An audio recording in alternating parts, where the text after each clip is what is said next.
Des marchés boursiers mondiaux qui résistent encore et toujours à la fois à l'évolution et l'envolée du prix du pétrole, mais aussi à ce qui se passe dans le détroit d'Ormuz et Donald Trump d'un côté qui veut lancer une opération pour débloquer le détroit et de l'autre l'Iran qui menace d'attaquer carrément les navires et l'armée américaine. Bonjour Eric. Bonjour mon cher David.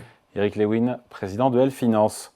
8070 points au moment où on se parle sur le CAC 40, 110 dollars le baril de pétrole de Brent.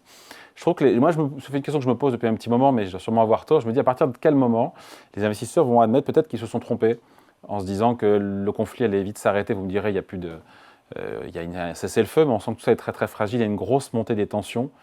Encore une fois, avec d'un côté Donald Trump qui veut escorter, donc avec la marine américaine dans les détroit d'Ormuz, les navires qui sont bloqués, et l'Iran qui répond que les navires américains seront ciblés et attaqués s'ils s'approchent du détroit d'Ormuz. Et les marchés boursiers ne paniquent pas plus que ça. Pourquoi? Bon, il y a quelques minutes, il y a quand même eu un bateau américain qui a été touché. Il y a eu une montée de la volatilité, le CAC 40 qui doit perdre 1%. Non, moi, le sentiment que j'ai, c'est on est toujours dans la stratégie du buy the dip, c'est-à-dire dès que les marchés baissent, les investisseurs se remettent dessus, et la stratégie du FOMO, de peur de manquer la hausse. Ce qu'il faut comprendre, David, en fait, vous parlez du CAC et du DAX, mais c'est encore plus impressionnant sur les autres marchés, puisque depuis le début de l'année, Séoul fait plus 64, Taïwan plus 40, le Japon plus 18, le Nasdaq plus 8, le S&P plus 5%.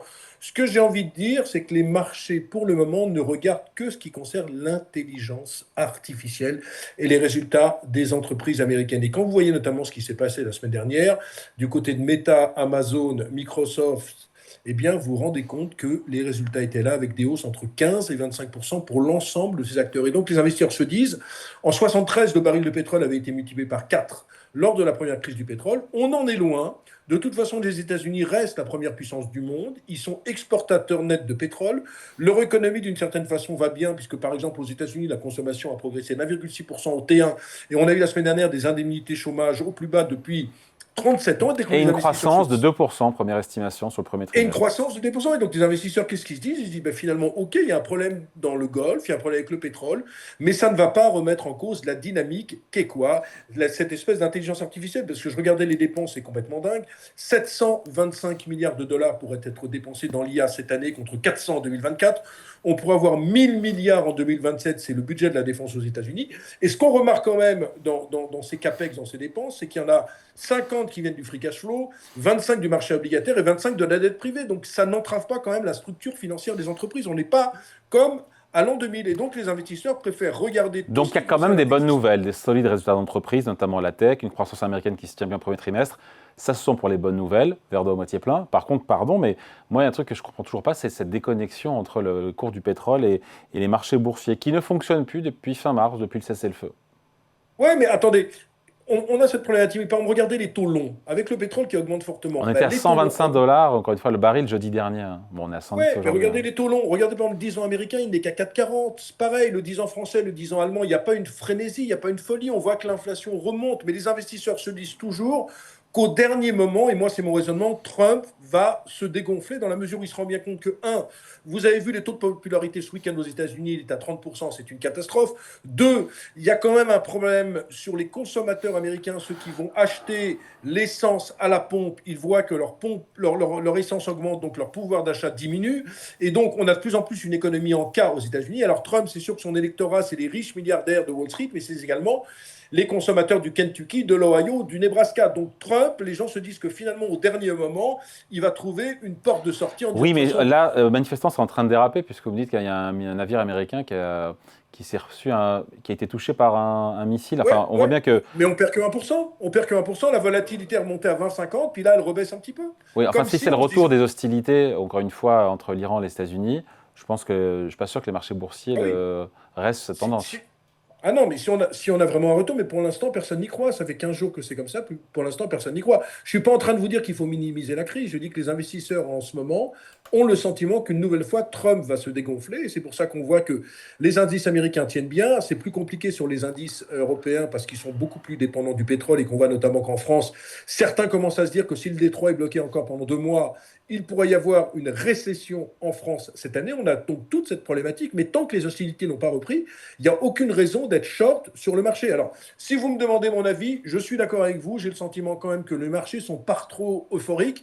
Mais comme on est tiré par l'intelligence artificielle, vous savez, dans les 2% de croissance, il y en a un aux États-Unis qui dépend de l'intelligence artificielle. Donc, on est dans un domaine, dans un mood intelligence artificielle, intelligence artificielle. Donc, les investisseurs, les gros investisseurs à New York, pour eux, c'est très loin le pétrole. Hein. Je vous rappelle que les États-Unis, premier producteur de mondial grâce au pétrole de schiste. Donc, c'est pour ça qu'on n'a pas des marchés qui s'effondrent avec tout ce qu'on voit sur le pétrole. Qu'est-ce qu'il faut pour que les marchés boursiers repartent dans l'autre sens? C'est si les hostilités reprenaient? Ah oui, si on avait vraiment une reprise des hostilités avec un Trump qui joue son va-tout, moi je pense que la volatilité, le VIX monterait à 30, passerait de 20 à 30 et qu'on peut avoir une baisse de 10 à 15% des indices.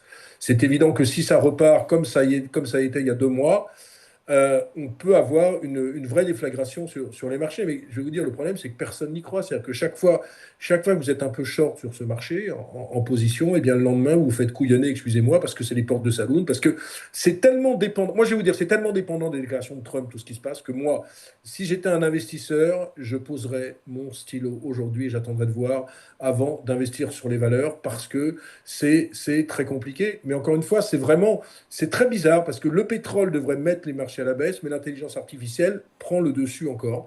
Et donc, tant qu'on aura ce mouvement, eh bien, les marchés seront solides. Mais enfin, quand même, depuis le début de l'année, David, le CAC 40 doit être en baisse de 2%, le DAX perd 1%.